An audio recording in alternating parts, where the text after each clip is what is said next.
Welcome to Career Planet. Myself Dr. Arpita Ojha, your biology mentor. So we were discussing chapter 8 how do organism reproduce. तो जो organisms हैं उनमें जो reproduction हमें मिलता है वो different organism में different reproduction देखने को मिलता है. Okay, it can be sexual reproduction और asexual reproduction. So हमने sexual reproduction में देखा कि जो plant होते हैं plant में किस तरह से reproduction मिलता है and human beings में किस तरह से होता है. तो इससे जो previous video था उसके अंदर हमने क्या देखा कि जो sexual reproduction है वो human beings में कैसे होता है. अब हम क्या करने वाले हैं, जो मेल रिप्रोडक्टिव ऑर्गन है एंड जो फीमेल रिप्रोडक्टिव ऑर्गन है उसके बारे में हम डिटेल्ड डिस्कशन करेंगे. ओके, तो अगर इससे पहले आपने प्रीवियस वीडियो नहीं देखा है तो वो देख लीजिए ताकि आपको अच्छे से टॉपिक्स क्लियर हो पाएँ एंड आप इस क्लास में अच्छे से लिंक कर पाएँ. ओके, सो देखिए हमारे सामने किसका स्ट्रक्चर दे रखा है. तो ये है female reproductive system of human being. Okay, so ये जो फीमेल रिप्रोडक्टिव सिस्टम है इसके अंदर सबसे मेन जो है वो ऑर्गन क्या होता है, ओवरी. ओके, हमने पहले डिस्कस किया था वीडियो में. ये है ओवरीज एंड ये ओवरी जो है ये प्राइमरी रिप्रोडक्टिव ऑर्गन है. Why it is called primary reproductive organ. तो ये जो ओवरीज होती हैं ये क्या सिक्रीट करती हैं, एग को सिक्रीट करती हैं. एग क्या है, egg is the gamete. Okay, gamete क्या होता है, गैमीट का डेवलपमेंट कैसे होता है, क्या मियोसिस है, माइटोसिस है, ये सब हम डिस्कस कर चुके हैं. राइट, सो आपको पता होना चाहिए कि जो एग है वो गैमीट होता है और एग का प्रोडक्शन, उसका डेवलपमेंट एंड उसका रिलीज तीनों किसके अंदर होता है, ओवरी के अंदर होता है. तो ये जो ओवरी होती है ये हमारी प्राइमरी रिप्रोडक्टिव ऑर्गन कहलाती है. ओके, उसके बाद में कुछ ऐसे सारी रिप्रोडक्टिव ऑर्गन्स हैं जिसमें सबसे फर्स्ट है, देखिए एक ट्यूब लाइक स्ट्रक्चर है.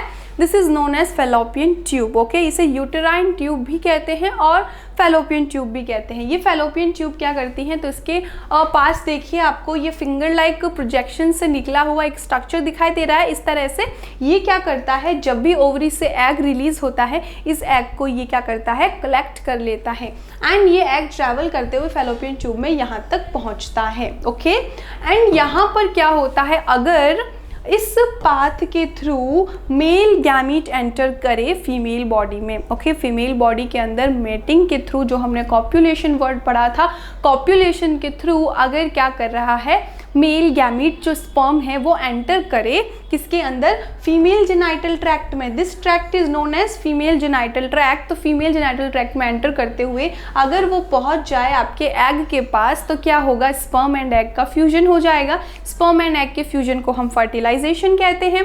फर्टिलाइजेशन की हेल्प से क्या होने वाला है, फर्टिलाइजेशन से यहाँ पर क्या बनेगा, जाइगोट का फॉर्मेशन हो जाएगा. जाइगोट का फॉर्मेशन के बाद जाइगोट एक और ऑर्गन में जाता है, दैट इज यूट्रस. ओके, तो हमें यूट्रस का फंक्शन मेनली समझना है. यूट्रस क्या करता है ये हम पहले बता चुके हैं आपको.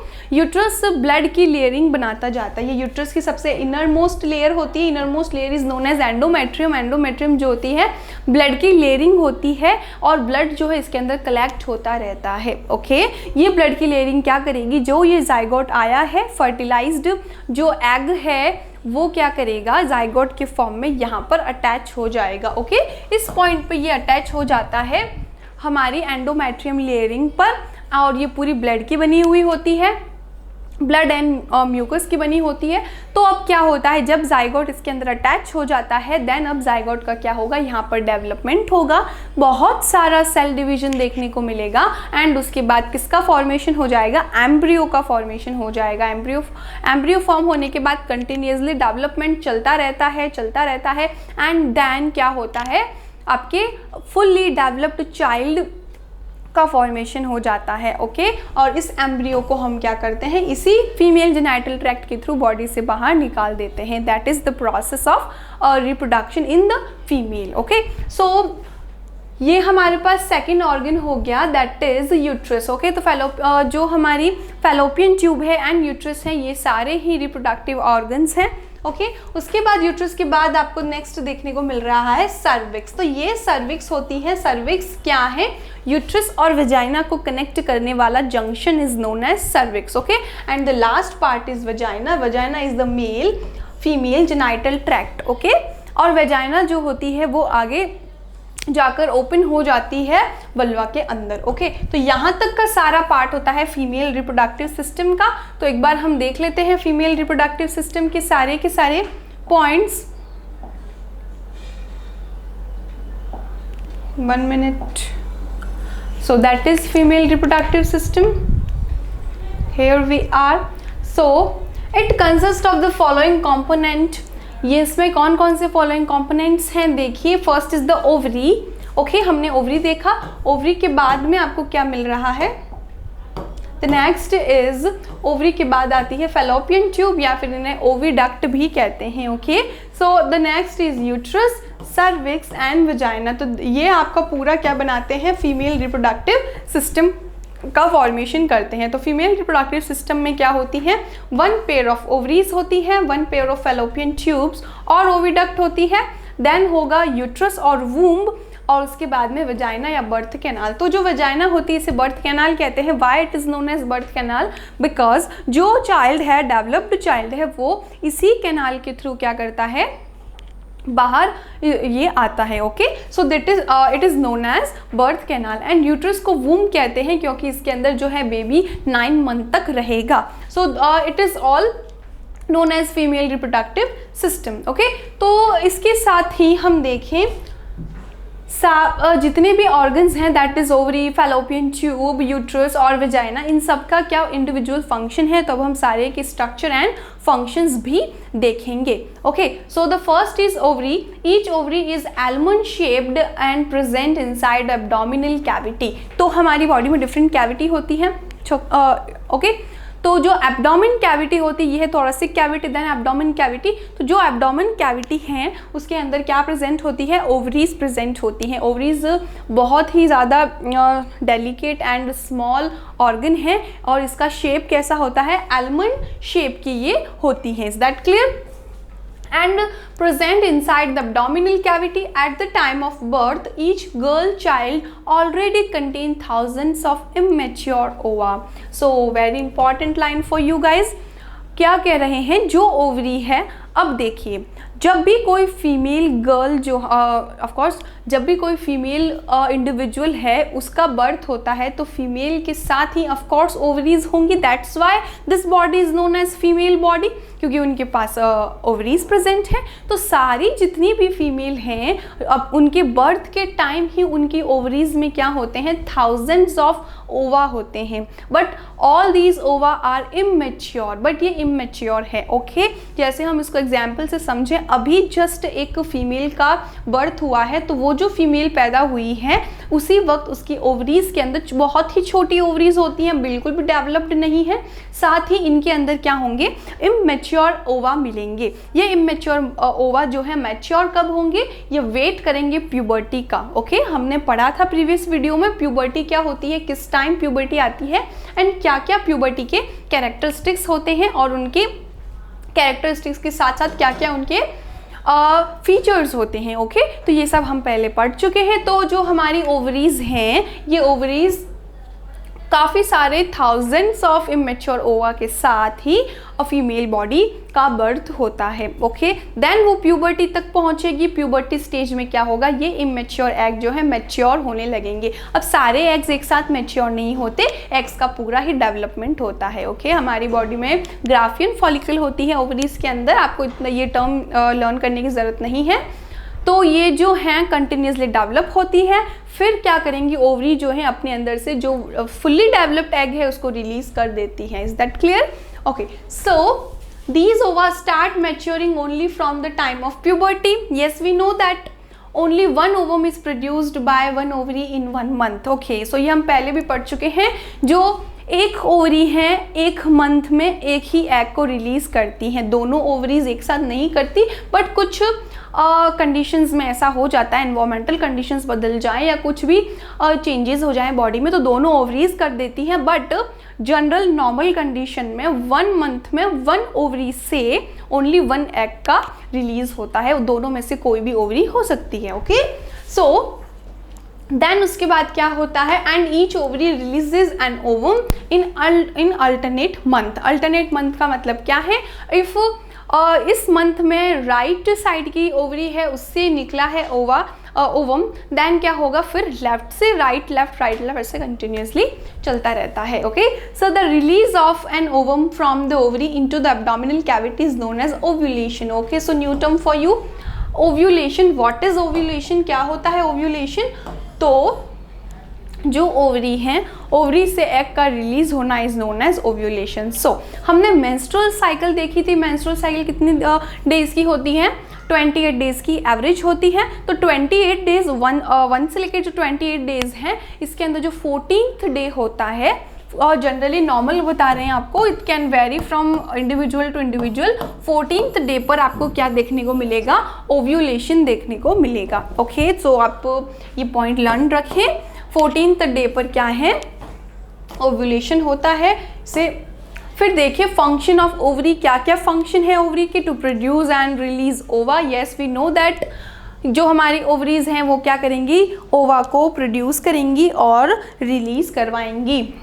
किसके अंदर रिलीज करेंगी? फैलोपियन ट्यूब का जो फिम्ब्री लाइक स्ट्रक्चर था, जो फिंगर लाइक स्ट्रक्चर था जिसे हम फिम्ब्री कहते हैं, उसके अंदर वो क्या करती हैं? कलेक्ट कर लेती हैं ओवा को.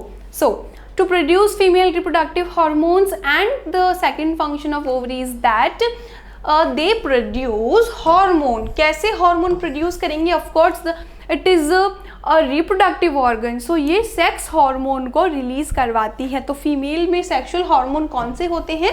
That is estrogen and progesterone. तो एस्ट्रोजन एंड प्रोजेस्टेरॉन का सिक्रेशन कौन सी स्टेज से स्टार्ट हो जाता है? प्यूबर्टी से स्टार्ट होता है ये. ओके, उसी टाइम क्या होता है? सेक्सुअल हार्मोन का रिलीज होना स्टार्ट होता है. And these sexual hormones are responsible for secondary sexual characters in the particular individual. Okay, so ये जो हॉर्मोन्स हैं इनका प्रोडक्शन होता कहाँ है? ओवरी में होता है, एस्ट्रोजन एंड प्रोजेस्टेरॉन का. Is that clear? उसके बाद ये सारा ओवरी का फंक्शन हो गया. एग्जाम में किस तरह से क्वेश्चन पूछा जाएगा? तो एग्जाम में शॉर्ट नोट के फॉर्म में क्वेश्चन आ सकता है ओवरी पर. तो आप ओवरी का पहले स्ट्रक्चर बताएंगे, क्या इसका स्ट्रक्चर है और किस तरह से इसका डेवलपमेंट होता है. Then we will move to the functions of the ovary. Okay, so the next structure is the fallopian tube. So there are two fallopian tubes. We know that हमने structure जो देखा था, अभी जो हमने फिगर देखा उसके अंदर हमने देखा कि fallopian tubes जो हैं वो दो होती हैं. The end line close to the ovary has finger like structure called fimbri. तो new term for you people, that is fimbri. So what is fimbri? Fimbri क्या होती है? ये finger like structure है जो कि ओवरी के काफ़ी क्लोज प्रेजेंट होती है. फिर से एक बार हम स्ट्रक्चर देखें ताकि आपको ये अच्छे से क्लियर हो जाए. That is fimbriae. Okay, fimbriae जो है फिंगर लाइक प्रोजेक्शन होती है, that is very close to the ovary so that it can collect egg from the ovary. Then it will travel it to the other parts of the fallopian tube. Okay, so इस तरह से हमने fimbriae देखा. Fimbriae क्या होती है?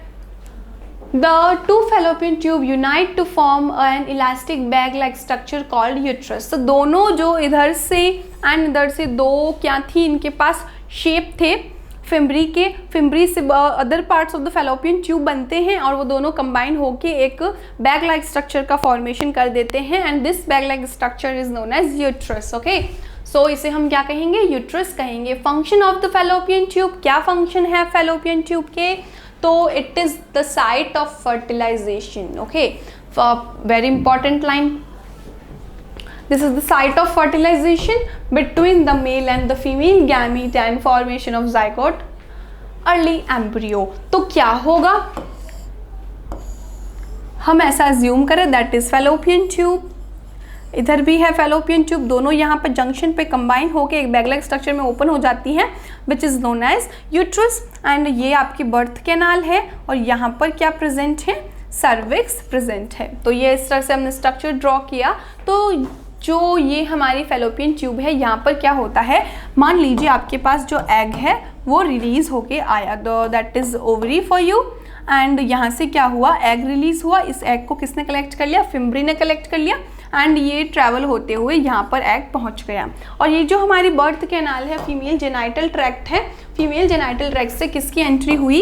Mail gamete की entry हुई. And this male gamete is known as sperm. And sperm ने इसको यहाँ पर फ्यूज़ कर दिया. तो स्पर्म का फ्यूजन होना, फीमेल गैमीट के साथ which is known as fertilization or fusion. तो it is the site for fertilization between the male and the female gamete so that they can form zygote and this zygote is known as, ताकि क्या होगा, जिस level पे ये fusion होगा उसी level पे किसका फॉर्मेशन होगा, zygote का फॉर्मेशन होगा and this zygote is also known as early embryo. Of course जब ये डेवलप होगा इसे एम्ब्रियो कहेंगे. The inner lining of the uterus is richly supplied with the blood vessels and is known as endometrium. So जो ये हमारा uterus है, uterus की जो सबसे इनर लाइनिंग है, this inner lining is known as, इसे हम क्या कहते हैं, एंडोमेट्रियम कहते हैं. ओके, सो ये जो एंडोमेट्रियम है, ये एंडोमेट्रियम क्या है, it is the inner lining of the uterus.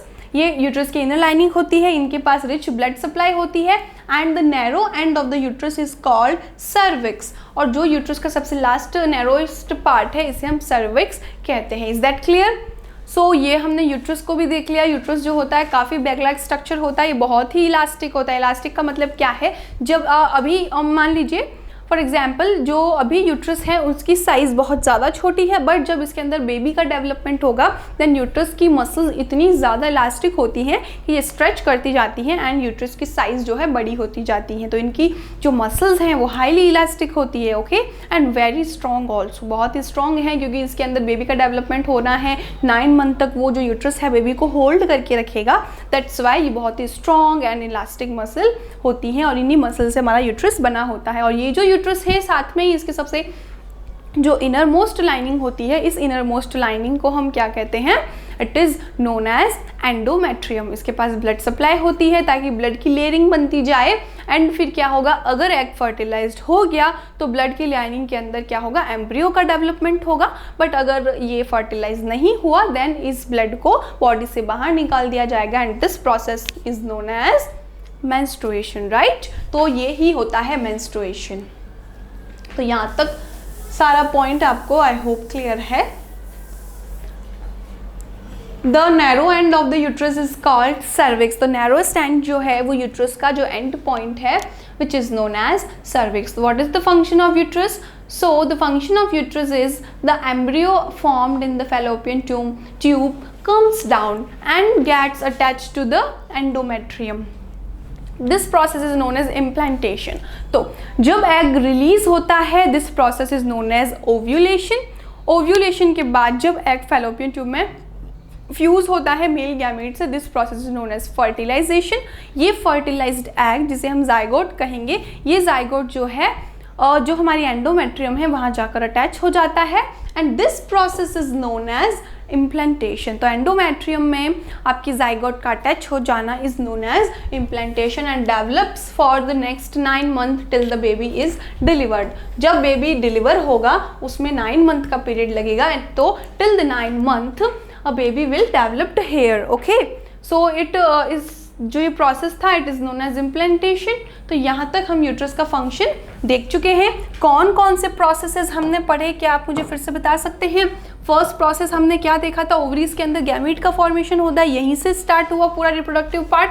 तो फर्स्ट इज गैमीटोजेनेसिस.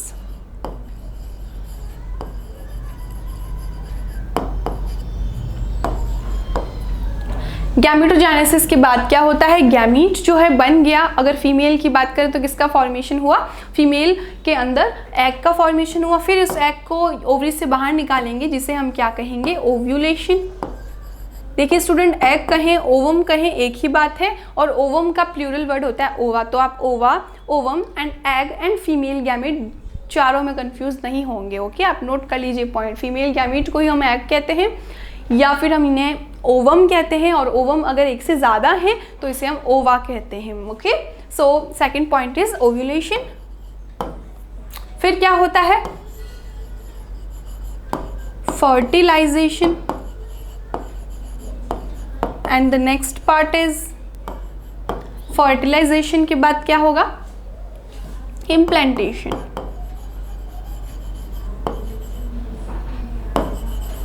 इम्प्लांटेशन हो गया, उसके बाद क्या होगा, डेवलपमेंट. किसका डेवलपमेंट होगा, हमारे बेबी का डेवलपमेंट होगा. किसके अंदर, यूट्रस के अंदर. देन उसको बॉडी से बाहर निकाल दिया जाएगा जिसे हम डिलीवरी कहते हैं. ओके, तो ये 6 प्रोसेस होते हैं फीमेल रिप्रोडक्टिव सिस्टम में for the production of a new progeny. So that is known as, ये सारे प्रोसेस हैं, गैमीटोजेनेसिस, देन ओव्यूलेशन हुआ, फर्टिलाइजेशन हुआ, इम्प्लांटेशन हुआ, देन बेबी का डेवलपमेंट हुआ, फिर उसे बॉडी से बाहर डिलीवर कर दिया गया। तो यहाँ तक हमने तीनों ऑर्गन्स देखे किस तरह से फंक्शन है, यूट्रस का, फैलोपियन ट्यूब का एंड ओवरी का। अब नेक्स्ट ऑर्गन आपके पास आता है which is known as vagina. So the uterus open into the vagina through the cervix. Cervix के through मैंने आपको बताया था, cervix is the junction between the uterus and the vagina. So the uterus open into the vagina through the cervix. The vagina is a muscular tube through which the baby is delivered at the end of 9 months. So the जो हमारी vagina है, it is muscular tube through which the baby is delivered at the end of 9 months. तो 9 month के and में ये जो है deliver करवा दिए जाते हैं। It also serve as the canal for receiving the semen at the same time for copulation. तो वेजाइना के 2 फंक्शन हैं। फर्स्ट फंक्शन क्या है, जो फुल्ली डेवलप्ड चाइल्ड होगा उसे बॉडी से बाहर वजाइना के थ्रू निकाला जाएगा। That's why vagina is also known as birth canal. The first function, ये बहुत ही मस्कुलर स्ट्रक्चर होती है। ओके, साथ ही क्या होता है कॉप्यूलेशन के टाइम। व्हाट इज कॉप्यूलेशन हम पढ़ चुके हैं। कॉप्यूलेशन का मतलब क्या होता है, mating of male and female individual. Okay, male and female partner जो हैं वो जो उनकी जो मेटिंग होती है उसे हम क्या कहते हैं, कॉप्यूलेशन कहते हैं। तो मेटिंग की वजह से क्या होगा, जो हमारे मेल गैमीट्स हैं, स्पर्म हैं, उन्हें जो हमारा वेजाइनल पाथ है, वेजाइना के थ्रू उन्हें क्या करवाया जाएगा, हमारे यूट्रस के अंदर एंटर करवाया जाएगा। किसे एंटर करवाया जाएगा, मेल गैमीट्स को एंटर करवाया जाएगा। स्पर्म जो है अब पहुंच चुके हैं यूट्रस में, then they will travel to the egg. और एग कहाँ पर लाया करता है उस टाइम, फैलोपियन ट्यूब में। तो फैलोपियन ट्यूब में एग है और जो स्पर्म है वो वेजाइना से होते हुए, यूट्रस से होते हुए हमारे एग्स तक पहुंचते हैं। Okay, so that is the whole process for you. So हमें क्लियर हो गया, the vagina is a muscular tube which is why very important, because baby is delivered at the end of the 9 month from this path. Okay, and it also serve as the canal for receiving the semen. And what is semen? तो जब हम male reproductive organ पढ़ेंगे तब हम समझेंगे semen क्या होता है। तो जो सीमन के फॉर्म में मेल गैमीट स्पर्म को पहुंचाया जाता है वजाइना तक। Okay, so the semen is discharged into the vaginal tract during the copulation. Yes, we know that. What is semen? तो semen एक ऐसा लिक्विड है या फिर ऐसा फ्लूइड है जिसके अंदर स्पर्म रहते हैं। तो स्पर्म किस में रहेंगे, सीमन में रहेंगे। सीमन को है वजाइना ट्रैक्ट के थ्रू यूट्रस में पहुंचाया जाता है via copulation. Okay, so the sperm travel upward and reach the fallopian tube where one sperm fuses the ovum to form the zygote. Okay, तो हमने पढ़ा था जो मेल गैमीट होते हैं उनकी क्वांटिटी ज़्यादा होती है, ज़्यादा स्पर्म, मिलियंस में स्पर्म का प्रोडक्शन होता है, एंड एग जो होता है वो सिंगल होता है।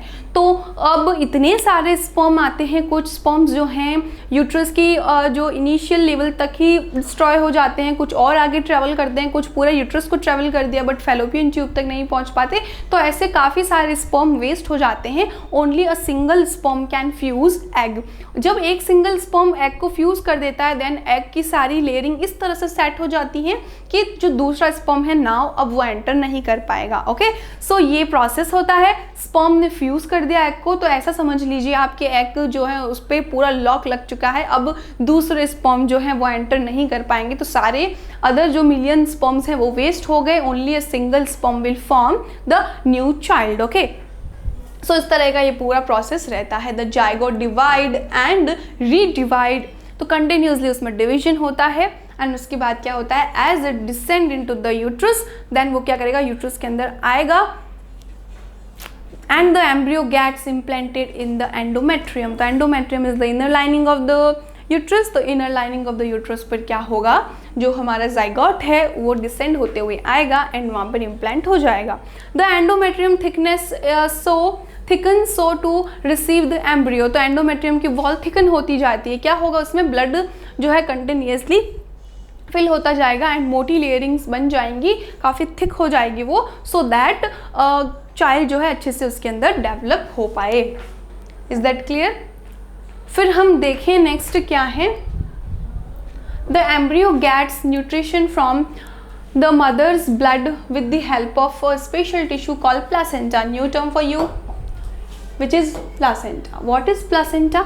तो ये जो ब्लड की लेयरिंग है, इस ब्लड की लेयरिंग के अंदर क्या होता है, जो हमारा डेवलपिंग एम्ब्रियो है, इसे न्यूट्रिशन के लिए मदर के ब्लड की ज़रूरत होगी, क्योंकि वो नया डेवलप हुआ है, तो उसके लिए उनको किसकी ज़रूरत है, मदर के ब्लड की ज़रूरत है।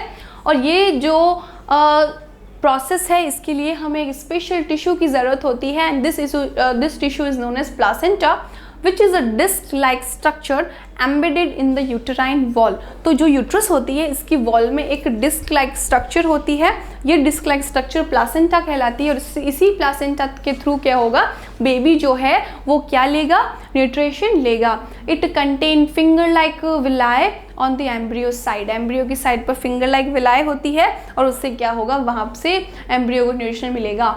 While on the mother side blood space around the villi. Okay, so हम ऐसा एज्यूम करें, ये यूट्रस है, ये यूट्रस की वॉल्स हैं, अब यहाँ पे क्या होगा,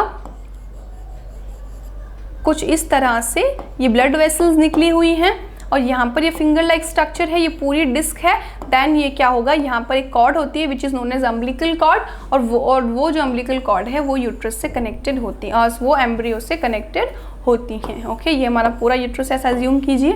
तो यहाँ पर क्या हुआ, ये है हमारा एम्ब्रियो, जो कि एक कॉर्ड है जिसे हम अम्बिलिकल कॉर्ड कहते हैं, अम्बिलिकल कॉर्ड से कनेक्टेड है प्लासेंटा से। प्लासेंटा में फिंगर लाइक प्रोजेक्शंस हैं जो कि ब्लड वेसल से कनेक्टेड हैं। इस तरह का स्ट्रक्चर हमें देखने को मिलता है।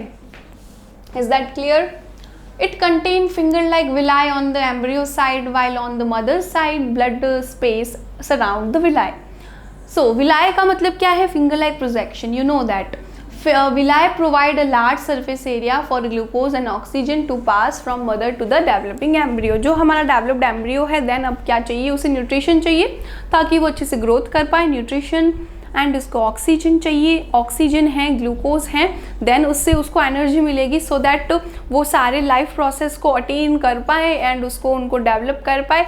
तो उसके लिए क्या करती है, मदर के ब्लड से ग्लूकोज एंड ऑक्सीजन को पहुंचाया जाता है। तो ये जो ग्लूकोज एंड ऑक्सीजन है, यहाँ पर विलाय की वजह से सरफेस एरिया इंक्रीज हो गया है, और इसी सरफेस एरिया से वो क्या करेंगे, एब्जॉर्ब करेगा और एम्ब्रियो के ब्लड में ये पहुंचा दिया जाएगा। Okay, clear?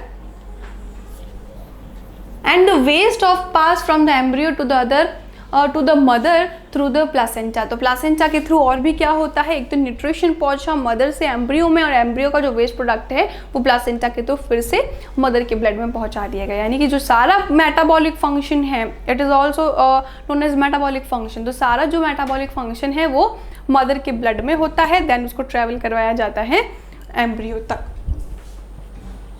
Is that clear?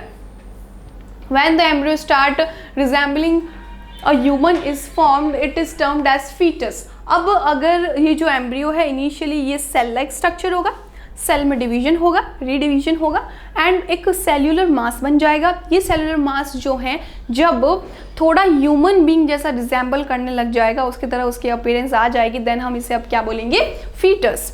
The foetus continue to develop inside the uterus for almost 9 month. 9 month तक क्या होता है, इसमें डेवलपमेंट होता है, which is the baby is delivered as a result of rhythmic contraction of uterine muscle. अब सोचिए जो हमारा बेबी है वो कम्प्लीटली डेवलप हो चुका है, अब क्या होगा, ये कम्प्लीटली डेवलप्ड बेबी जो है इसके अंदर यूटेराइन कॉन्ट्रैक्शन होगा, एंड यूटेराइन कॉन्ट्रैक्शन की वजह से पूरा यूट्रस की वॉल कॉन्ट्रैक्ट हो जाएंगी, तो बेबी के लिए स्पेस नहीं बचेगा, बेबी पूरा वजाइना में आ जाएगा, और vagina is birth canal, and vagina से बेबी को बॉडी से बाहर निकाल दिया जाएगा। इस तरह से न्यू बेबी का डेवलपमेंट हो जाएगा एंड वो न्यू प्रोजेनी बन जाएगी। Is that clear? तो यहाँ पर हमने पूरा प्रोसेस समझ लिया है, किस तरह से जो है फर्टिलाइजेशन होता है एंड बेबी का डेवलपमेंट होता है और उसकी डिलीवरी होती है। ओके, आपको क्लियर हुआ सारा पॉइंट? कोई भी डाउट्स हो आप मुझे बता दीजिए कमेंट्स में। तो हमारे पास न्यू टॉपिक आता है menstruation. What is menstruation? It is the loss of blood. Blood का जो लॉस होता है उसे हम मेंस्ट्रुएशन कहते हैं। So it is the loss of blood and mucus along with the unfertilized ovum and the ruptured cell and tissue of the endometrium through the vagina of the female। Okay, तो female की vagina है, इसके through होगा blood का release, कौन सा blood है, तो जो हमारा एग था, मान लीजिए उस एग को फर्टिलाइज नहीं किया गया, तो अनफर्टिलाइज्ड एग का क्या होगा, अनफर्टिलाइज्ड एग जो है वो यूट्रस से बाहर निकाल दिया जाएगा, वो डैमेज हो जाएगा, यूट्रस से बाहर निकलेगा। उसी के साथ साथ ब्लड एंड म्यूकस जो कि एंडोमेट्रियम के अंदर स्टोर हुए थे फॉर डेवलपमेंट ऑफ बेबी, वो अब क्योंकि बेबी का फॉर्मेशन ही नहीं होने वाला है, तो उसे क्या करेंगे, वजाइना के थ्रू ब्लड को बॉडी से बाहर निकाल दिया जाएगा। तो इस प्रोसेस को हम कहते हैं मेंस्ट्रुएशन। ओके, सो इसके लिए पूरा साइकिल चलता है and this cycle is known as menstrual cycle. Menstrual cycle is a 28 day cycle. ये 28 डे साइकिल होती है which occurs in every reproductive active female from puberty. Puberty से हर एक्टिव फीमेल जो कि रिप्रोडक्टिवली एक्टिव फीमेल है उनके अंदर मेंस्ट्रुअल साइकिल होता है, सारी फीमेल के अंदर। कहाँ तक, प्यूबर्टी से ये स्टार्ट होती है, प्यूबर्टी के नीचे उनके अंदर मेंस्ट्रुअल साइकिल नहीं पाई जाती। तो प्यूबर्टी से लेके मेनोपोज तक, व्हाट इज मेनोपोज, वो टाइम जिसके बाद क्या होगा, उनके अंदर मेंस्ट्रुअल साइकिल बंद हो जाएगा, no ovulation will occur and no menstruation will occur. Okay, so वो फेज कहलाती है मेनोपोज। जहाँ से स्टार्ट होता है उसे मेनार्क कहते हैं। तो दो टर्म्स आपके पास आई, first is menarche and the second is menopause. तो मेनोपोज के अंदर मेनोपोज का मतलब क्या है, पॉज हो जाना मेंस्ट्रुएशन का, मेनार्क का मतलब स्टार्ट हो जाना। तो मेंस्ट्रुएशन स्टार्ट हो रहा है that is menarche and menstruation stop हो रहा है that is menopause. Okay, so menopause and menarche दो टर्म हैं, आप नोट कर लीजिए so that you can answer the questions asked in the exam. Which occurs in every reproductive active female from puberty. The flow of blood continue for 2 to 8 days. कुछ female ऐसी हैं जिसमें सिर्फ 2 days का blood flow रहता है, but किसी में 3 days 4 days it can very, और ये 8 days तक भी हो सकता है, बट एवरेज हम समझें तो 3 to 4 days इज एवरेज और normal. If the ovum does not get fertilised, अब जो ओवम है वो फर्टिलाइज नहीं हुआ, it does not get fertilised, then the endometrium start sloughing off. तो ये जो एंडोमेट्रियम है it will start sloughing off and there is a loss of blood and mucus etcetera through the vagina. तो vagina के through क्या होगा, blood and mucus का loss होना स्टार्ट हो जाएगा and it is known as sloughing off endometrium. Okay, इसका reason क्या है, इन केस इसका रीज़न क्या था, when the ovum not get fertilized, but in the case when the ovum get fertilized then the endometrium become more thick and more spongy for nourishing the embryo. but अगर fertilization हो जाता then embryo जो है उसके development के लिए, उसके nutrition के लिए ये जो endometrium है ये more thicken हो जाती ताकि उनको नरिशमेंट मिल सके and hence the menstruation does not occur. उस वजह से फिर आगे अब मेंस्ट्रुएशन नहीं होगा, ब्लड का लॉस नहीं होगा, क्योंकि इस ब्लड की ज़रूरत है ताकि हमारा जो एम्ब्रियो है उनको क्या प्रोवाइड करवा सके, न्यूट्रिशन प्रोवाइड करवाया जा सके। A lady with a developing embryo in her womb is termed as pregnant. और जिस फीमेल के अंदर ये डेवलपिंग एम्ब्रियो है अब हम उसे क्या कहेंगे, प्रेग्नेंट कहेंगे। और जो फेज़ रहेगी 1 month से 9 month की, उस फेज़ को हम प्रेगनेंसी कहेंगे। Okay, the beginning of the menstruation and puberty is known as menarche, हमने पढ़ा उसे मेनार्क कहते हैं। And the stoppage of menstruation when the woman is around 45 to 55 years की जब वुमन हो जाती है then it is called as menopause. तो मेनोपॉज के बाद नहीं है मेंस्ट्रुएशन, कोई एग का रिलीज नहीं होता, तो मेनार्क एंड मेनोपॉज के बीच का ही मेंस्ट्रुएशन पीरियड पूरा रहता है। ओके, और इस टाइम ही जो फीमेल है वो रिप्रोडक्टिवली एक्टिव रहती है। तो अब आपको समझ में आया what is reproductively active female. तो जो इनका मेनार्क से लेके मेनोपोज का टाइम पीरियड होता है उस टाइम वो जो फीमेल होती है वो रिप्रोडक्टिवली एक्टिव फीमेल होती है। तो इसे हम क्या कहते हैं, मेंस्ट्रुएशन कहते हैं। आपको क्लियर हुआ। तो ये जो पूरा पार्ट था ये फीमेल रिप्रोडक्टिव पार्ट था। अब हम मेल रिप्रोडक्टिव पार्ट को डिस्कस कर लेते हैं। सो मेल रिप्रोडक्टिव पार्ट को समझने के लिए हम क्या करेंगे, एक वेल लेबल्ड डायग्राम देखते हैं। तो ये जो डायग्राम आपके सामने है इसे समझिए। यहाँ आपको क्या दिखाई दे रहा है, तो हम सबसे इम्पॉर्टेंट ऑर्गन से स्टार्ट करते हैं। The most important organ which is primary reproductive organ. तो प्राइमरी रिप्रोडक्टिव ऑर्गन कौन है, testis. Testis is the primary reproductive organ. और टेस्टिस से क्या होगा, डेवलपमेंट होगा गैमीट्स का, तो development of gamete is known as gametogenesis, तो इसे हम गैमेटोजेनेसिस कहते हैं। और यहाँ पर क्या होता है, इससे एक ट्यूब निकलती है, this tube is known as ductus deferens, या कुछ लोग इसे वास डिफरेंस कहते हैं, you can also note as vas deferens. So ये जो ट्यूब है ये स्पर्म्स को लेकर जाती हैं कंटिन्यूसली इसको, एंड सेमाइनल वेसिकल जो है वहां तक इसे पहुंचा दिया जाता है। ओके, सेमाइनल वेसिकल से भी एक सिक्रीशन निकलता है, और ये जो सिक्रीशन है इसी के साथ क्या होता है, जो अभी तो जो हमारे टेस्टिस हैं वो क्या करते हैं, स्पर्म का प्रोडक्शन करते हैं, बट मैंने अभी आपको क्या बताया था, स्पर्म को एक लिक्विड में पुट करना होता है, एक फ्लूइड में पुट करना होता है जिसे हम सीमेन कहते हैं। तो जब सेमाइनल वेसिकल से फ्लूइड निकलता है एंड जो हमारी वास डिफरेंस है वो लेकर आ रही है स्पर्म को, तो स्पर्म को फ्लूइड में मिक्स कर दिया जाता है सो दैट स्पर्म मोटाइल हो सके। ओके, मैंने आपको बताया था जो मेल गैमेट है it should be motile so that it can travel from male to the female body so that it can reach to the egg, that's why इसे हमें मोटाइल बनाना होगा। एंड मोटाइल के लिए क्या ज़रूरी है, इसके अंदर जो फ्लूइड ऐड किया जाए। तो अब ये फ्लूइड जो कि सेमाइनल वेसिकल से रिलीज हुआ है, देखो कहाँ है seminal vesicle, here it is, बहुत ही छोटा स्ट्रक्चर है इसमें। तो सेमाइनल वेसिकल जो है यहाँ से क्या हुआ, हमने फ्लूइड लिया एंड इसको मिक्स किया, देन ये बना सीमन। अब जो सीमन है इसे फिर से रिप्रोडक्टिव ट्रैक्ट ऑफ मेल, तो ये है मेल रिप्रोडक्टिव ट्रैक्ट। इस मेल रिप्रोडक्टिव ट्रैक्ट के थ्रू क्या होगा, स्पर्म को बॉडी से बाहर रिलीज कर दिया जाएगा। ओके, तो इसके लिए ऑर्गन कौन सा है, तो इसके लिए ऑर्गन होता है पीनिस। तो पीनिस के थ्रू क्या होगा, जो हमारा फ्लूइड है जिसे हम सीमन कहते हैं, सीमन को बॉडी से बाहर रिलीज आउट कर दिया जाएगा। उसके साथ ही इनके पास कुछ एसेसरी ग्लैंड होती हैं and this gland is known as prostate gland. तो प्रोस्टेट ग्लैंड से भी कुछ सिक्रीशंस आते हैं। तो इस तरह का पूरा हमारा क्या रहता है, मेल रिप्रोडक्टिव ऑर्गन रहता है। तो अब हम मेल रिप्रोडक्टिव ऑर्गन को और डिटेल में डिस्कस करते हैं। देखिए एक और डायग्राम है, ये आपके एनसीईआरटी का ही डायग्राम है। इसमें आप अगर मैं इसको अच्छे से समझाऊं तो देखिए स्टूडेंट, आप इसको इस तरह से लर्न कीजिएगा। ये है हमारा यूरिनरी ब्लैडर। ओके, हम क्यों ड्रॉ कर रहे हैं यूरिनरी ब्लैडर, और हमने ये फीमेल में क्यों नहीं ड्रॉ किया, अभी आपको क्लियर होगा। ये जो यूरिनरी ब्लैडर है इसमें यूरिन रहता है, और ये है हमारी यूरिथ्रा। ओके, तो यूरिथ्रा से क्या होता है, यूरिन पास आउट होता है बॉडी से बाहर। इसी के साथ साथ ये जो है ये जेनाइटल ट्रैक्ट भी है, यानी कि स्पर्म का रिलीज भी इसी ट्रैक से होता है, यूरिन का रिलीज भी इसी ट्रैक से होता है। तो ये जो यूरिथ्रा है it is common for both sperm and urine. Okay, तो इसीलिए इसको यूरिनोजेनाइटल ट्रैक्ट कहते हैं। ओके, जो यूरिथ्रा है, यूरिथ्रा क्या है, यूरिनोजेनाइटल ट्रैक्ट। यूरिनो सो दैट ये जो क्या कर रही है, यूरिन को भी पास आउट कर रही है, जेनाइटल क्योंकि स्पर्म को भी पास आउट कर रही है, so it is known as urinogenital tract. Okay, तो यूरिनोजेनाइटल ट्रैक्ट जो है वो यूरिथ्रा से बनती है। यूरिथ्रा कौन से मस्कुलर ऑर्गन में रहती है, तो दिस मस्कुलर इज पेनिस।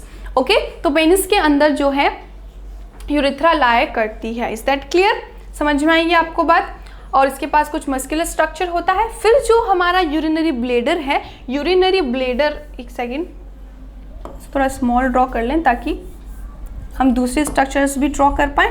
सो ये जो हमारा यूरिनरी ब्लैडर है, यूरिनरी ब्लैडर में एक ग्लैंड प्रेजेंट होती है, this gland is prostate gland. Only mail में प्रेजेंट होती है ये ग्लैंड, आप लर्न रखें इस पॉइंट को, तो ओनली मेल में ये ग्लैंड प्रेजेंट होती है। अब हम इंपॉर्टेंट प्राइमरी ऑर्गन ड्रॉ कर रहे हैं, दैट इज द टेस्टिस। तो टेस्टिस के अंदर क्या होगा, स्पर्म का प्रोडक्शन होगा, ये रहे स्पर्म।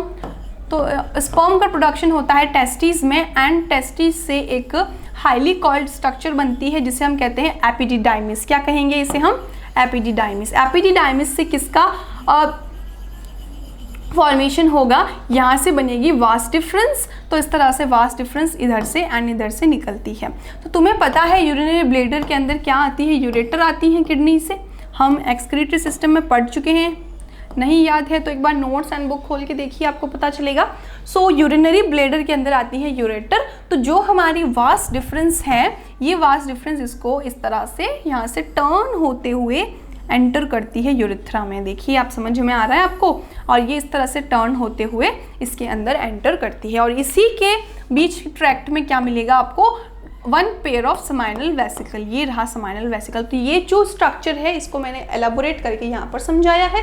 ये और ये जो है दैट इज साइड स्ट्रक्चर, और जो मैंने ड्रॉ किया है वो है फ्रंट स्ट्रक्चर। ओके, सो आपको क्लियर हुआ अच्छे से।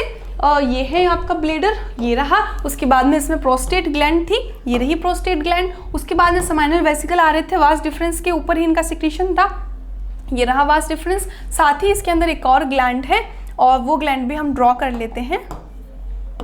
ये एक और ग्लैंड्स इसके अंदर प्रेजेंट होती हैं। Okay, and this is urethra, और यूरिथ्रा जो है वहाँ से बाहर ही सारे जो भी सिक्रेशन है यहीं से बाहर की तरफ होते हैं। तो ये सारा स्ट्रक्चर है हमारा किसका, मेल रिप्रोडक्टिव ऑर्गन का। अगर आपको ये इजी डायग्राम लगता है आप ये ड्रॉ कर सकते हैं, no issue in this. And अगर आपको ये सही लगता है आप ये डायग्राम ड्रॉ कर सकते हैं। I think this diagram is easy, convenient, and आप इसको अच्छे से लेबल भी कर पाएंगे। तो आप ये डायग्राम अच्छे से ड्रॉ कर लीजिएगा। ओके, सो हम देखें मेल रिप्रोडक्टिव सिस्टम को। तो the mail reproductive system consist of the following components. क्या क्या कंपोनेंट्स हैं? The first is testis, the second is vas difference, and the third is seminal vesicle, a prostate gland is fourth. उसके बाद में आती है यूरिथ्रा फिफ्थ, और muscular organ penis जो कि इरेक्शन में हेल्प करेगा ताकि स्पर्म को पहुंचाया जा सके। कॉपुलेशन करना है, मैंने आपको बताया था what is copulation, mating of male and female. तो जो मेल का पेनिस पार्ट है इसे इसे पहुंचाया जाता है वेजाइना तक, और इसके इरेक्शन की वजह से क्या होगा, इजैक्यूलेट होगा। इजैक्यूलेट का मतलब क्या है, सीमन का बाहर निकलना। तो इजैक्यूलेशन होगा, फोर्सफुल इजैक्यूलेशन से सारा जो सीमन है उसको यूट्रस तक पहुंचा दिया जाएगा। ओके, ये मेन फंक्शन है। तो ये सारे ऑर्गन्स हमने डिस्कस किए। अब हम इसका एक एक का डिस्कशन करते हैं। यहाँ पर क्या लिखा है, वन पेयर ऑफ टेस्टिस। देखिए वन पेयर ऑफ टेस्टिस कहाँ है, ये रहे जो हमने पर्पल कलर से ड्रॉ किए हैं, that is one pair of testis. उसके बाद में आती है सिस्टम ऑफ डक्ट। कौन से डक्ट हैं, तो एपिडिडाइमिस। देखिए कहाँ है, ये रहा epididymis. Okay, highly coiled structure is there which is epididymis. The next is vas deferens और स्पर्म डक्ट। ये रही वास डिफरेंस जो कि ऐसे पूरा ट्रैवल करते हुए जा रही है। वास डिफरेंस के बाद में आती है यूरिथ्रा। तो ये क्या है, यूरिथ्रा है जो कि यूरिनरी ब्लैडर का कंटिन्यूएशन है। फिर आती है सिस्टम ऑफ ग्लैंड्स। कौन कौन सी ग्लैंड प्रेजेंट हैं, तो फर्स्ट इज सेमाइनल वेसिकल, ये रहे seminal vesicle. Second is prostate gland, और ये जो ब्लैक कलर से हमने ड्रॉ की है that is Cowper gland. Okay, the last gland is Cowper gland. So a copulatory organ call penis. और उसके बाद में कॉपुलेटरी ऑर्गन है हमारे पास जो कॉपुलेशन करेगा, वेजाइना के अंदर एंटर करेगा, which is known as penis. तो इस तरह के सारे कंपोनेंट्स होते हैं हमारे मेल रिप्रोडक्टिव सिस्टम के। Clear? So one pair of testis are present in a bag like structure called scrotum. अब सुनो, ये जो टेस्टिस हैं इनको होल्ड करने के लिए एक बैग लाइक स्ट्रक्चर होता है, and this bag like structure is known as scrotum. Okay, इसे हम स्क्रॉटम कहते हैं, which lie outside the abdominal cavity. Very important question exam में पूछा जाता है कि जो ओवरीज हैं वो भी प्राइमरी रिप्रोडक्टिव ऑर्गन है और टेस्टिस हैं वो भी प्राइमरी रिप्रोडक्टिव ऑर्गन है। तो क्या रीजन है कि जो टेस्टिस होते हैं वो एब्डोमिनल कैविटी से बाहर रहते हैं, और अभी हमने ओवरीज में पढ़ा था वो एब्डोमिनल कैविटी के अंदर रहती हैं। तो सुनो, ये एब्डोमिनल कैविटी के बाहर रहते हैं, उसका रीजन क्या है, hence they are extra abdominal in position. जो भी एब्डोमिनल कैविटी से बाहर रहेगा उसे हम कहेंगे एक्स्ट्रा एब्डोमिनल, मतलब एब्डोमिनल कैविटी से बाहर। This is so because the testes have to maintain 1 to 3 degree lesser temperature than the body in order to produce functional sperm. अब क्या है, हमारी बॉडी का जो आइडियल टेम्परेचर होता है वो टेम्परेचर पर स्पर्म को प्रोड्यूस नहीं किया जा सकता। स्पर्म काफ़ी डेलिकेट हैं तो वो डिस्ट्रॉय हो सकते हैं इतने टेम्परेचर पे। तो 1 to 3 डिग्री लेसर टेम्परेचर हमें चाहिए so that we can develop active sperms. तो इसीलिए क्या है, टेस्टिस को एब्डोमेन कैविटी से बाहर रखा गया ताकि टेस्टिस का टेम्परेचर जो है इतना ज़्यादा हाई नहीं हो और स्पर्म को एक्टिवली प्रोडक्शन उनका करवाया जा सके। तो यही रीज़न है, आपको क्वेश्चन में पूछा जाएगा स्टूडेंट्स, काफ़ी इस पॉइंट को आप अच्छे से रिमेंबर रखें। सो उसके बाद में आता है function of testis. Short note पूछा जाएगा टेस्टिस पे, आपको पता होना चाहिए स्ट्रक्चर कैसी है टेस्टिस की। ओके, तो ओव्यूलर स्ट्रक्चर होती है टेस्टिस की। Function of testis to produce male gamete. इनका पहला फंक्शन क्या है, गैमीटोजेनेसिस। ओके, स्पर्म जो है गैमीट हैं स्पर्म और इनका प्रोडक्शन करवाते हैं, so it is known as gametogenesis to produce a male reproductive hormone called testosterone. तो इसके अंदर टेस्टोस्टेरॉन हार्मोन प्रोडक्शन होता है, that it is sexual hormone. हमने देखा था फीमेल के अंदर सेक्सुअल हार्मोन थे एस्ट्रोजन एंड प्रोजेस्टेरॉन, तो एस्ट्रोजन एंड प्रोजेस्टेरॉन जो था उनका प्रोडक्शन ओवरी करवाती थी, प्राइमरी रिप्रोडक्टिव ऑर्गन है।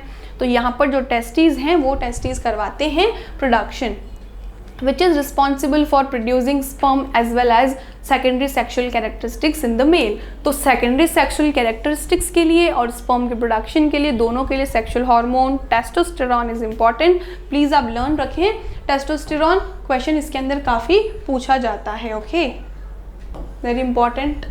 Next, attached to each testis is a highly coiled tube called epididymis। हमने देखा अभी highly coiled structure थी epididymis की, फिर से देखें, ये रही हाईली कॉल्ड स्ट्रक्चर एपिडिडाइमिस है। Okay, the sperm are stored here and they mature in the epididymis. तो स्पर्म पहले डेवलप होते हैं, देन उन्हें मैच्योर करना होता है। तो मैच्योरेशन कहाँ होता है? एपिडिडाइमिस के अंदर होता है। Each epididymis leads into the sperm duct और वास्ट डिफरेंस। तो एपिडिडाइमिस आगे लीड करती है as vas deferens and each vas deferens rise up and enter into the abdominal cavity. फिर ये एब्डोमिनल कैविटी में एंटर कर जाती है। अब स्पर्म जो है मैच्योर हो चुके हैं, तो अब उन्हें टेम्परेचर का इशू नहीं है। So it unite with the duct coming from the urinary bladder. Urinary bladder से यूनाइट की थी, अभी देखा हमने, to form a common bile duct, sorry to form a common duct. फिर कॉमन डक्ट बना लेती हैं, not bile, okay, called urethra. Then urethra का जो है आगे स्टार्ट हो जाएंगे, which passes through the penis and open to the outside, और आउटसाइड ओपन हो जाती है along the way of duct of 3 gland also open then and pour their secretion into the vas deferens. फिर क्या होगा? Prostate gland है, seminal vesicle है, Cowper gland है, सारे अपने सिक्रेशंस को यूरिथ्रा में डाल देती हैं और यूरिथ्रा जो है बॉडी से बाहर ओपन होती है। Function of vas deferens, it is meant for the passage of sperm in the male body. तो वास्ट डिफरेंस का क्या फंक्शन है? स्पर्म्स जो है एपिडिडाइमिस से लेकर यूरिथ्रा तक इनको पहुंचाना है। सो ये एक पैसेज प्रोवाइड करती हैं। What are the function of glands? So they produce different secretion which produce nutrition as well as medium for locomotion। तो इनका क्या फंक्शन है? ये फ्लूइड प्रोवाइड कर रही हैं। ये फ्लूइड क्या करेंगे? सीमन बनाएंगे, क्योंकि इसके अंदर जो है स्पर्म रहेंगे और स्पर्म जो है मोटाइल रहेंगे और स्पर्म को न्यूट्रिशन की भी ज़रूरत होगी, क्योंकि ये जो स्पर्म को कहाँ ट्रैवल करके जाना है? वजाइना, यूट्रस, फैलोपियन ट्यूब तक ट्रैवल करना है, तो इसके लिए इनको न्यूट्रिशन चाहिए। कुछ डेज़ का वक्त लग सकता है, 1 to 3 डेज़ का टाइम रहता है। तो इतने टाइम तक इनको न्यूट्रिशन कौन देगा? ये फ्लूइड इनको न्यूट्रिशन देता है। Okay, so the secretion of 3 gland along with the sperm is known as semen. तो सीमन किससे मिल के बना? जो हमारी 3 ग्लैंड्स थी, 3 ग्लैंड्स के फ्लूइड एंड स्पर्म, इनके मिक्सचर से सीमन का फॉर्मेशन होता है। तो हमें सीमन पॉइंट भी क्लियर हो गया। तो इस तरह से हमारा मेल रिप्रोडक्टिव ऑर्गन कंप्लीट होता है। आई होप आपको सारे पॉइंट्स अच्छे से समझ आए हैं।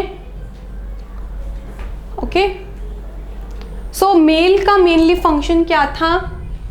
स्पर्म को प्रोड्यूस करवाना टेस्टिस से, एपिडिडाइमिस में उन्हें मैच्योर करवाना, वास्ट डिफरेंस से उन्हें यूरिथ्रा तक पहुंचाना, और वास्ट डिफरेंस के ही साथ साथ कुछ ग्लैंड्स हैं जो अपना सेक्रेशन देके स्पर्म को सीमन बनाती हैं और सीमन को जो है पीनिस के थ्रू वजाइना में पहुंचाना। ओके, तो वजाइना के अंदर एंटर करता है पीनिस और वहां से क्या होगा? इजैक्यूलेशन होगा। नोट कीजिए इस वर्ड को, इजैक्यूलेशन होगा, और इजैक्यूलेशन से जो सीमन है उसे यूट्रस में पहुंचाया जाएगा। वहां से वो स्विम करते हुए, स्पर्म के पास टेल है, टेल की वजह से वो स्विम करते हुए कहाँ जाते हैं? हमारे एग तक पहुंच जाते हैं। देन जो प्रोसेस है वो आप अच्छे से पढ़ चुके हैं, पूरा प्रेगनेंसी एंड डिलीवरी का प्रोसेस। देन आती है रिप्रोडक्टिव हेल्थ। अब देखिए रिप्रोडक्शन कितना इंपॉर्टेंट है। It is a very important process for you people.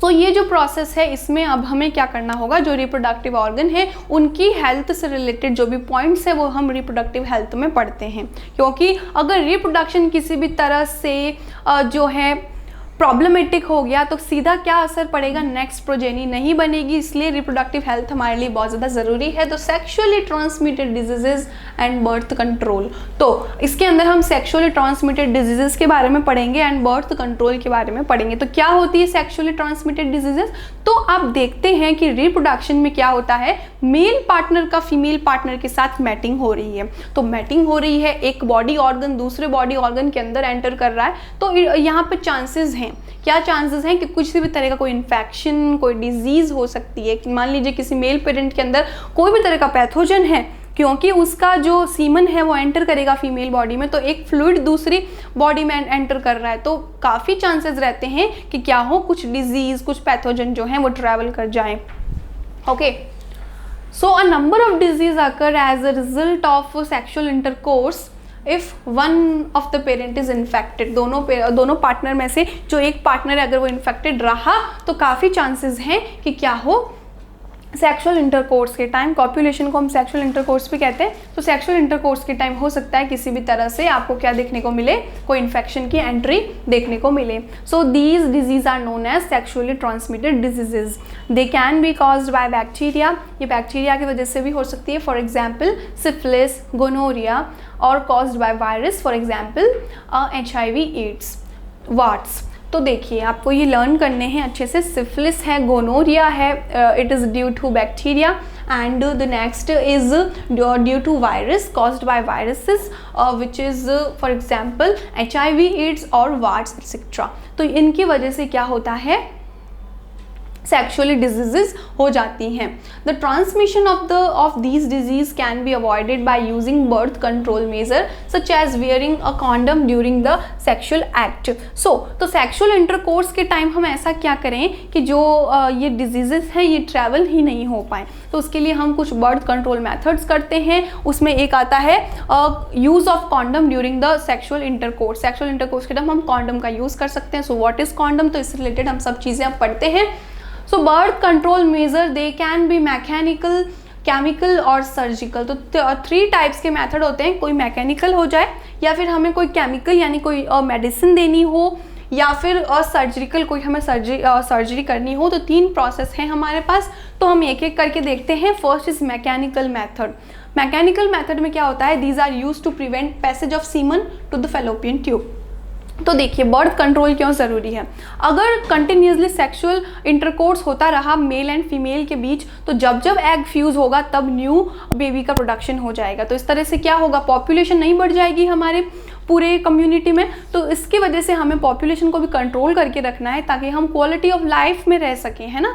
तो इसके लिए ज़रूरी है कि जो स्पर्म है उनका मीट हो ही नहीं एग से, तो उसके लिए हम बर्थ कंट्रोल मेजर्स का यूज़ करते हैं। ओके, आपको ये पॉइंट अच्छे से क्लियर हुआ। तो बर्थ कंट्रोल मेजर जो है उसमें क्या क्या है, तो उसके लिए हम मैकेनिकल मेथड का यूज़ करते हैं ताकि सीमन जो है एंटर ही ना कर पाए, सीमन एंटर नहीं करेगा, स्पर्म फ्यूज़ नहीं करेगा एग के साथ। Okay, so use of condoms. So what is condom? They are thin rubber tubes worn over the penis before sexual intercourse. Sexual intercourse से पहले जो penis है उनको कवर किया जाता है rubber like structure से, which is known as condom. The semen get collected in this bag and it is not discharged into the vagina. तो क्या होगा, semen is suppose to be ejaculated in the vagina और uterus, but अब क्या हुआ, उसके ऊपर हमने कवर कर दिया उसको एक रबर लाइक बैग से, तो ये जितना भी सीमन है वो कलेक्ट हो जाएगा रबर लाइक बैग में, then we can throw out it. ठीक है, फिर हम इसका क्या कर सकते हैं, इसको हम थ्रो कर सकते हैं। द सेकेंड मेथड है कॉन्डम के अलावा डायफ्राम। अब ये डायफ्राम को आप मसल डायफ्राम से रिलेट ना करें, इसका फंक्शन इस तरह से है कि इसे डायफ्राम कहा गया है, but it is a birth control method. Okay, birth control method है ये, जिसमें क्या होता है, it is a thin rubber fixed over a flexible metal ring and which is fitted over the cervix in a women's body by doctor. तो doctors क्या करते हैं, वो बर्थ कंट्रोल के लिए जितने भी इंडिविजुअल हैं उनको एनकरेज करते हैं, और जो फीमेल बॉडी, अभी जो हमने देखा condom it is for male, तो फीमेल क्या, फीमेल्स भी किसी बर्थ कंट्रोल को यूज़ कर सकती हैं। तो एक एग्जाम्पल आया हमारे पास डायफ्राम। तो डायफ्राम में क्या होता है, एक मेटेलिक रिंग के ऊपर एक रबर लगाई जाती है और इस मेटल रिंग को सर्विक्स पे लगा दिया जाएगा, तो सर्विक्स से ही तो एंटर होगा आगे सीमन का, तो सर्विक्स क्या करेगी, उसको प्रिवेंट कर देगी, that's why it is known as diaphragm. Okay, so third is intrauterine contraceptive devices, IUD। तो इंट्रायूटेराइन डिवाइसेस और लूप क्या होते हैं, they are inserted into the uterus and its insertion causes certain secretion which will prevent the implantation. तो अब क्या होता है, इंट्रायूटेराइन डिवाइसेस, इसमें एग्जाम्पल है कॉपर टी और दैट। तो ये जो होती हैं क्या की जाती है, यूट्रस में डाल दी जाती है, इनके अंदर से जो सिक्रीशन निकलता है वो सिक्रीशन अनफेवरेबल एनवायरनमेंट क्रिएट कर देता है स्पर्म के लिए।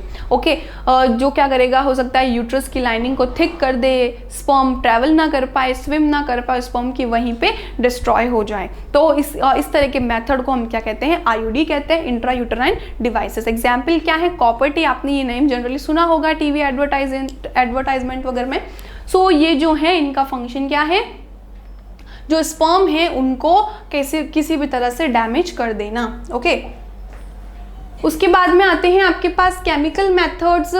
केमिकल मेथड्स क्या हैं, यूज ऑफ स्पर्मिसाइड। स्पर्मिसाइड्स जो होते हैं वो क्या करते हैं, these are the strong sperm killing chemical available in the form of cream, jelly etcetera. इन फॉर्म में क्या होते हैं, ये मिलते हैं और इसको जब भी हम क्या करेंगे, रिप्रोडक्टिव ऑर्गन्स पर इस्तेमाल करेंगे तो क्या होगा, ये स्पर्म को किल कर देंगे। तो which are injected into the vagina just before the copulation. तो वजाइना के अंदर अगर हम इस तरह के क्रीम, जेलीज फॉर्म का यूज कर रहे हैं तो क्योंकि वहीं पे स्पर्म होगा तो स्पर्म को वहीं पे क्या कर देगा, किल कर देगा। Oral contraceptive pills. Oral contraceptives क्या है, यानी कि जो फीमेल हैं कुछ ऐसी पिल लेंगी जिससे उनका हार्मोन का बैलेंस चेंज हो जाएगा, उस वजह से क्या अब हार्मोन ही नहीं है तो एग ओव्यूलेशन का फंक्शन वगैरह नहीं होगा, तो हम हार्मोन्स को चेंज कर रहे हैं। तो these hormonal pill prevent ovulation but do not stop menstruation. But इनका मेंस्ट्रुएशन पे इतना इफेक्ट नहीं होता, ओव्यूलेशन को रोक देता, तो एग ही नहीं बनेगा, तो फ्यूजन ही नहीं होगा, नेक्स्ट बर्थ ही नहीं होगा। तो ये एक प्रिवेंटिव मेजर हो गया आपके पास। तो ये केमिकल मेथड हमारे पास होता है, समझ में आया आपको। उसके बाद में आता है सर्जिकल मेथड। ओके, तो सर्जिकल मेथड के अंदर क्या होता है, कैसे हम देखते हैं, तो यहाँ पर मेथड्स हैं आपके पास, देखिए कौन कौन से मेथड है। First is vasectomy.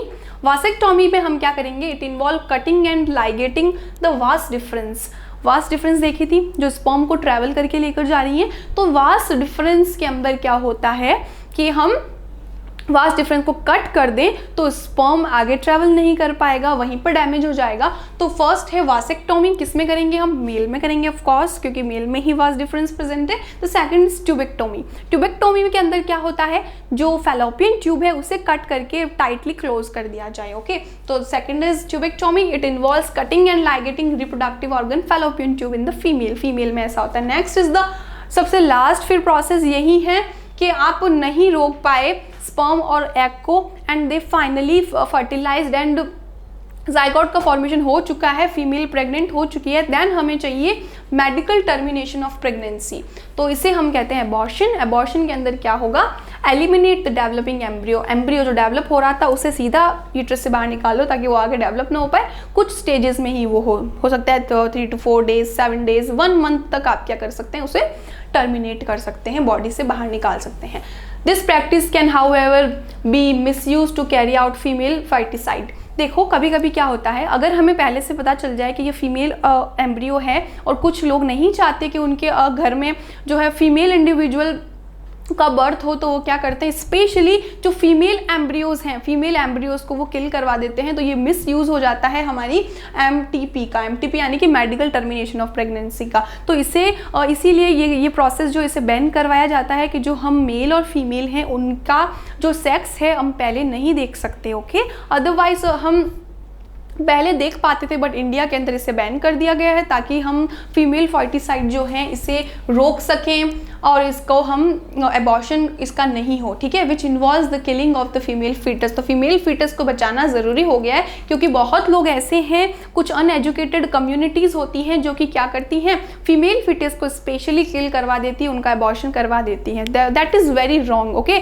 Male and female दोनों को इक्वलिटी मिलनी चाहिए, है ना students. So it should be avoided at all as it disturb the female-male ratio in the population। अगर ऐसा हो सारे फीमेल फीटस को किल कर दिया जाए तो क्या होगा, एक एक टाइम पे मेल पॉपुलेशन बढ़ जाएगी, फीमेल कम हो जाएगी, देन क्या हम रिप्रोडक्शन को कैरी आउट कर पाएंगे नेक्स्ट? तो that is very wrong. Okay, so ये ऐसा नहीं होना चाहिए। तो इस तरह से हमने तीनों मेथड्स देखे। तो यहाँ पर आपको देखो स्ट्रक्चर मिल रही है, ये जो फैलोपियन ट्यूब है इसे यहाँ से कट कर दिया जाता है, then it is known as tubectomy, vas deferens में वासेक्टोमी। देन आता है सर्जिकल मेथड एमटीपी, उसमें सीधा एबॉर्शन करवा दिया जाता है if the child is unwanted. Okay, otherwise ऐसा नहीं करवाया जाता, इसमें दोनों का एग्रीमेंट चाहिए होता है, मेल एंड फीमेल का। तो इस तरह से देखिए स्टूडेंट्स, हमने पूरा रिप्रोडक्टिव सिस्टम जो है पढ़ा, ह्यूमन बींग्स में कैसे होता है। आई होप आपको सारे पॉइंट्स अच्छे से क्लियर हुए हैं। तो आज के वीडियो में इतना ही। आई होप आपको बहुत ही मज़ा आया होगा पढ़ने में और सारे डाउट्स अच्छे से क्लियर हुए हैं। तो आप मुझे कमेंट्स में बताइए आपको कैसा लगा, एंड कोई डाउट है तो भी आप पूछ सकते हैं। जल्दी से लाइक कर दीजिए, शेयर कीजिए अपने दोस्तों के साथ। मैं मिलूंगी अगले वीडियो में, तब तक के लिए पढ़ते रहिए। Thank you students.